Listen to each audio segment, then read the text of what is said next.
پہلے تو گزشتہ روز آپ کی ملاقات ہوئی وزیر اعظم صاحب سے اور مدارس کے موضوع پہ بات ہوئی، تو کیا طے پایا وہاں پہ؟ ان کا کیا موقف تھا، آپ کا کیا موقف تھا؟ سلیم صافی صاحب، آپ نے بروقت اور صحیح سوال کیا۔ ایک عرصے سے پاکستان میں بالخصوص دینی مدرسہ موضوع بحث رہا ہے، اور 9/11 کے بعد امریکہ نے جس عنوان کے ساتھ افغانستان میں یا دنیا کے دوسرے علاقوں میں فوجی اتاری اور تمام ریاستوں کے اوپر دباؤ ڈالا، اور اس میں مذہب اور مذہب سے وابستہ لوگوں کو ایک بڑا خطرہ قرار دے دیا، دہشت گردی کا عنوان اختیار کر کے انہوں نے پورے افغانستان پر فوج کشی کی، اور پاکستان بھی اس کے دباؤ میں رہا۔ جنرل مشرف صاحب کے زمانے میں دینی مدارس پر دباؤ بڑھ گیا، لیکن پاکستان کے دینی مدارس جس کا تعلق کسی بھی مکتب فکر سے ہو، انہوں نے انتہائی دانشمندی اور حب الوطنی کا ثبوت دیتے ہوئے سنجیدہ رویہ اور افہام و تفہیم پر مبنی رویہ اپنایا، اور 2004 میں 4 کی دسمبر میں مدارس اور حکومت وہ ایک نتیجے پر پہنچ گئی، اور اس کے بعد جنوری یا فروری میں 2005 میں اس پر دستخط ہو گئے، پھر وہ ایک ڈرافٹ بن گیا، اس کے پر قانون سازی ہو گئی، پھر اس کے بعد صوبوں میں اس پر قانون سازی ہوئی، اور یہ دیکھنا تھا کہ مدارس میں پڑھایا کیا جا رہا ہے۔ تو جو عالمی تحفظات تھے ہمارے نصاب کے اوپر، کہیں یہاں پر شدت پر مبنی مضامین تو نہیں پڑھائے جا رہے، کہیں وہ دہشت گردی کا سبب تو نہیں بن رہے، چنانچہ اس کو خاص طور پر فوکس کیا گیا، اور بالآخر حکومت نے اطمینان کا اظہار کیا کہ آپ کا نصاب پر ہمارا کوئی اعتراض نہیں ہے، البتہ اس میں کوئی فرقہ وارانہ یا ایک قسم کی تشدد پر مبنی گفتگو اسباق میں نہ پڑھائی جائے۔ ہاں، تقابل ادیان کے حد تک اگر استاد اس پر بحث کرتا ہے علمی، تو اس پر ہمیں کوئی اعتراض نہیں ہوگا۔ ٹھیک، یہ تقابل ادیان ہوتا ہے یا کہ تقابل فقہ بھی ہوتا ہے؟ یہ اسی کو تقابل ادیان، تقابل مذاہب، تقابل مسالک، یعنی علمی بحث جہاں ہوتی ہے۔ جی، آپ کی ایک رائے ہے، میری ایک رائے ہے، ہم ایک دوسرے کے ساتھ دلائل پہ بات کر رہے ہیں، تو اس پر انہوں نے کہا کہ یہ علمی بحث ہے، اس پہ ہمارا کوئی اعتراض نہیں ہوگا۔ ہاں، اگر مدارس کے پاس وسائل آتے ہیں تو وسائل کی مناسبت سے اگر کچھ عصری علوم بھی، چاہے میٹرک ہو چاہے ایف اے ہو، وہ بھی اگر شامل کر سکیں تو وہ تدریجی طور پر مدارس اس میں شامل ہے۔ مدارس نے کہا ہمیں کوئی اعتراض اس پر نہیں ہے، ہمیں کوئی عصری علوم سے نہ چڑ ہے اور نہ کوئی اس کے ساتھ جھگڑا ہے ہمارا۔ تو یہ معاملہ طے ہو گیا۔ کچھ اس پر عمل درآمد، قانون پر عمل درآمد، کچھ رکاوٹیں آتی رہیں، مسائل، مشکلات، تو 2010 میں پھر ایک معاملہ آپس میں بیٹھ کر طے ہو گیا اور معاملات صاف ہو گئے۔ اس کے بعد 2019 میں ایک نیا کٹا کھول دیا گیا اور کہا جی کہ آپ سوسائٹیز ایکٹ جو ہے 1860 کا، جو صنعت و حرفت کے ساتھ وابستہ ایک رجسٹریشن کے لیے بنایا گیا تھا 1860 میں، تو یہ تو اب صوبائی معاملہ بن گیا ہے، اور 18ویں ترمیم کے بعد یہ ہو گیا تو وہ ہو گیا۔ تو ایسی سوالات انہوں نے اٹھائے، اور ایسے دباؤ دینی مدارس پر آیا کہ دینی مدارس بھی ان کے ساتھ بات چیت کے لیے بیٹھ گئے، اس وقت صرف ایک معاہدہ ہوا، صرف معاہدہ تحریری۔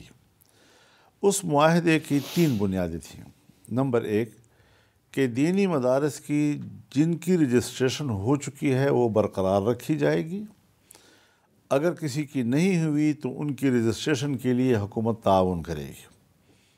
دوسری بات یہ تھی کہ تمام مدارس کے اکاؤنٹس بینک کھول دیے جائیں گے، اور تیسری بات یہ تھی کہ جو غیر ملکی طلباء پاکستان میں پڑھنا چاہیں تو پاکستان ان کو 9 سال کا ویزا دے گا تاکہ وہ اپنی تعلیم مکمل کر کے پھر پڑھ لکھ کر واپس اپنے ملک چلا جائے۔ تو اس کے بعد معاہدے میں تو نہیں ہے، لیکن انہوں نے باقاعدہ ایک ڈائریکٹریٹ جنرل برائے مذہبی تعلیم قائم کر دیا اور کہا کہ ہم ملک میں 12 مراکز کھولیں گے اور وہاں جا کر آپ نے رجسٹریشن کرانی ہے۔ اب یہ ایگزیکٹو آرڈر کے تحت ہوا، یک طرفہ ہوا، اور یہی وہ چیز تھی کہ جس سے مدارس نے یہ محسوس کیا کہ یہ تو حکومت مدارس کے اندر دخل اندازی کا راستہ ڈھونڈ رہی ہے۔ اور اس وقت وزارت تعلیم کے حوالے سے ایسے بیانات بھی آئے کہ اب مدارس وزارت تعلیم کے ماتحت ہوں گے، جبکہ آپ جانتے ہیں 1860 کی جو سوسائٹی ایکٹ ہے اس کے ساتھ وزارت صنعت کا اتنا تعلق ہے کہ بس وہ ڈاک خانہ ہے،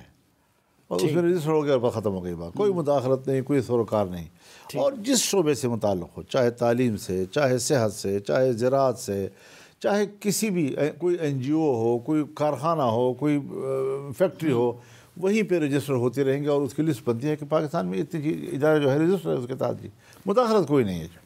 آپ وزارت تعلیم کے حق میں کیوں نہیں ہے؟ میں عرض کر رہا ہوں نا جی کہ وزارت تعلیم کو اگر اصول بنایا جائے جی تو میں نے آپ سے کہا کہ وزارت تعلیم نے ایک تو معاہدے کی خلاف ورزی کی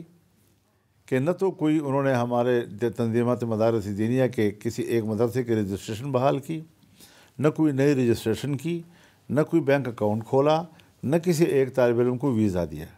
بعد میں اگر کوئی مدارس ہم سے الگ ہو گئے اور ان کی ہوئی ہم سے ہمارا کوئی سروکار نہیں ہے، یعنی حکومت اور جو 18,000 کہتے ہیں ایسی باتیں، یہ وہی ان کے ہیں۔ ہاں ایسی باتیں ہیں، لیکن ہمارا اس سے کیا سروکار جی؟ ہمارے ساتھ جو معاہدہ ہوا تو اس وقت یہ نہیں تھے، بلکہ وہ تو ہمارے ماتحت تھے، اس کا تو کوئی مسئلہ ہی نہیں تھا جی۔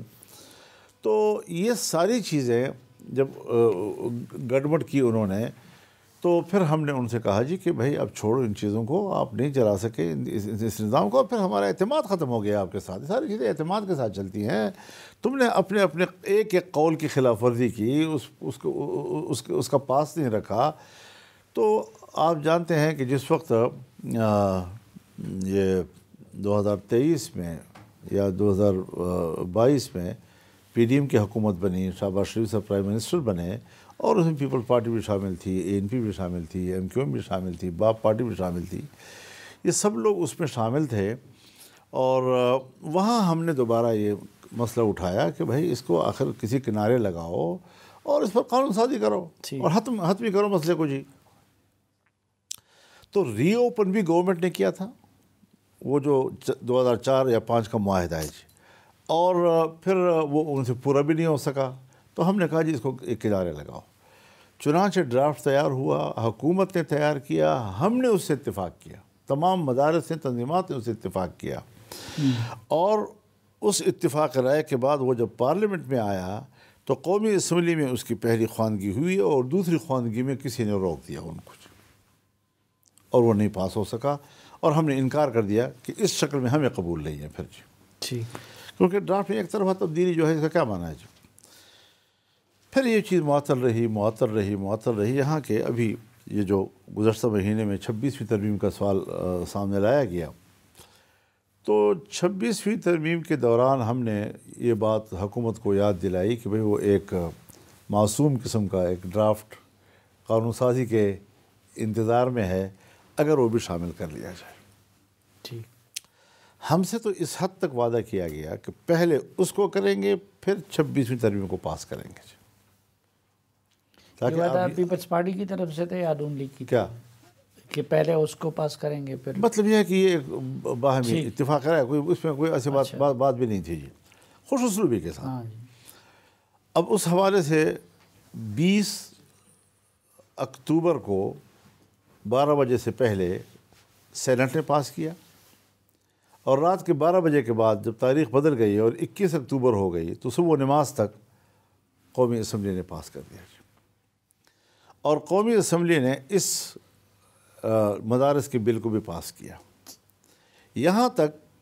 کہ ایک لفظ جو سینٹ میں قلم سے لکھ کر پاس کیا گیا تھا وہ بھی، اس کی بھی نشاندہی کی گئی کہ یہاں اس لفظ کی مستقل منظوری دے دی جائے کہ قومی اسمبلی بھی اس کو پاس کرتی ہے، تاکہ جب اس کو دوبارہ ہم اس کی ٹائپنگ کریں گے اور اس کو تحریر میں لائیں تو وہ ہم اس کو باقاعدہ اس کا جز بنا سکیں، تو وہ بھی پاس ہو گیا جی۔ اب اس کے بعد ہونا تھا اس کے اوپر دستخط صدر مملکت کے، صدر مملکت نے باقی دستخط کر لیے لیکن اس پر نہیں کیا۔ اب حضرت انہوں نے ایک اعتراض بھیجا، اور وہ اعتراض بھیج کر اسپیکر صاحب نے جواب میں آئین اور پارلیمانی رولز اینڈ ریگولیشنز اس کا حوالہ دے کر جواب دیا کہ یہ اعتراض میرے نزدیک ایک لفظی غلطی ہے جس کی میں نے اصلاح کر دی ہے، اور وہ میں آپ کو واپس بھیج رہا ہوں، اس کے لیے جوائنٹ سیشن کی ضرورت نہیں ہے۔ چنانچہ صدر صاحب نے اس کو قبول بھی کیا، اس پر کوئی اور بات بھی نہیں کی، اصرار بھی نہیں کیا، نہ یہ یاد دہانی کرائی کہ نہیں اس کے لیے بھی آپ جوائنٹ سیشن بلائیں، اور معاملہ ہمارے نزدیک تو ختم ہو گیا تھا جی۔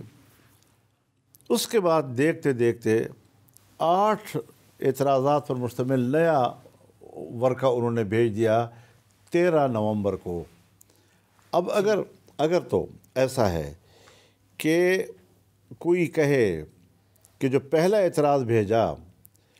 اس میں تو آئین خاموش ہے، 10 دن ہے، 14 دن ہے، 15 دن ہے، 30 دن ہے،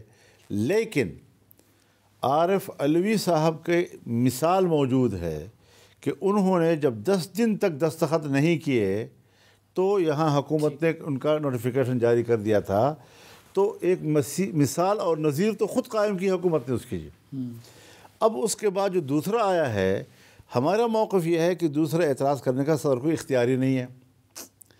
اگر اسے پھر بھی بھیج دیا یا اسے کوئی تعویل کرے تب بھی 10 دن کے اندر نہیں بھیجا، 13 دن کے بعد بھیجا ہے،